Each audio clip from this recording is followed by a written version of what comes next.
Hey, Blythe, how you doing? I'm all right, thanks. You, Liam? Yeah, very good. Thanks. Good to see you. So, want to talk today just some conversation about care providers finding technology. So, obviously, we worked together for a year from CareTech Guide, and you're director of Guide Innovation that helps companies find and implement tech. Take us from the top. So, how do care providers find out about good tech today? Google. Sitting and scrolling through Google, hours on end, maybe attending a couple of events, trying to find some tech suppliers out there, but typically sitting and scrolling through Google, potentially asking other care providers what they use, what they can find, and looking for recommendations, really. And what's the feedback from care providers about how effective that is? Painful, very painful. It takes lots of resource looking through Google, scrolling. You can go 10 pages deep before you find actual care tech. You might be coming across HR solutions that are not suitable for your organisation, and then you've got to skim through all of them and find the right tech for you. Either that, or they have to hire people to do it for them, and then that becomes expensive then. I mean, I see quite a lot of kind of, semi-educational content coming from some of the bigger suppliers. A lot of the time, it's pretty good. I think the difficulty, from my perspective, is that it's always slanted to, at the end of it, well, great news, the solution is X, Y, Z. And I'm with you. I think that there is a gap, isn't there, in terms of a kind of a neutral voice, a kind of unbiased voice as to where to actually go. I mean, when you're talking to care providers, I mean, where do you think they should start? How do they decide, which technology to start with? So they've got to look internally really and look at their requirements first. What's the biggest problem that they're experiencing at the minute? What's causing the most pain for their staff teams? Is it a back office system? Is it a frontline system? So such as care planning? Have they got lots of medication errors? Yeah. Are they using high agencies? So they need a rostering system. So really it's down to that particular organisation, what their needs are right now. And then you take that journey to look at what's next after that. Right. And then you need to start procurement exercise. Realistically, they need to do really good requirements gathering so that they can understand what they actually need.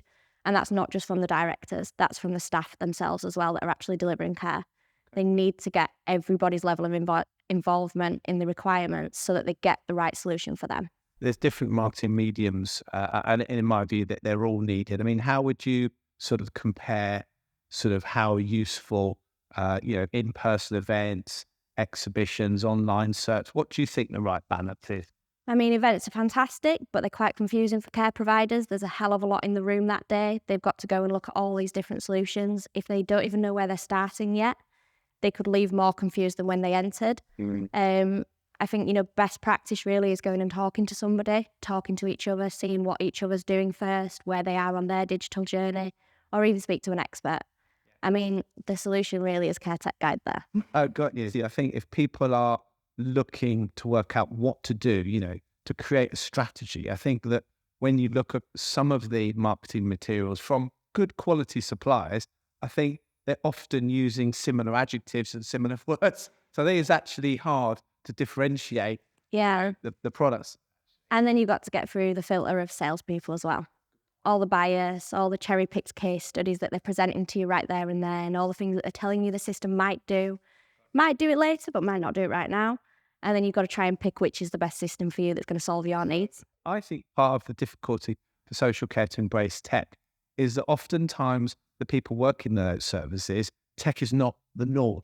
Because previously I was in logistics and everything is on tech. It has been for 40 years. Yeah. So I think, it's just having people to see in their mind what good, tech can actually bring. Because I mean, in social care up until recently, and thank goodness for the government putting some money into it, all these care services have been running on paper, which is it's absolutely bizarre, to be honest. Yeah.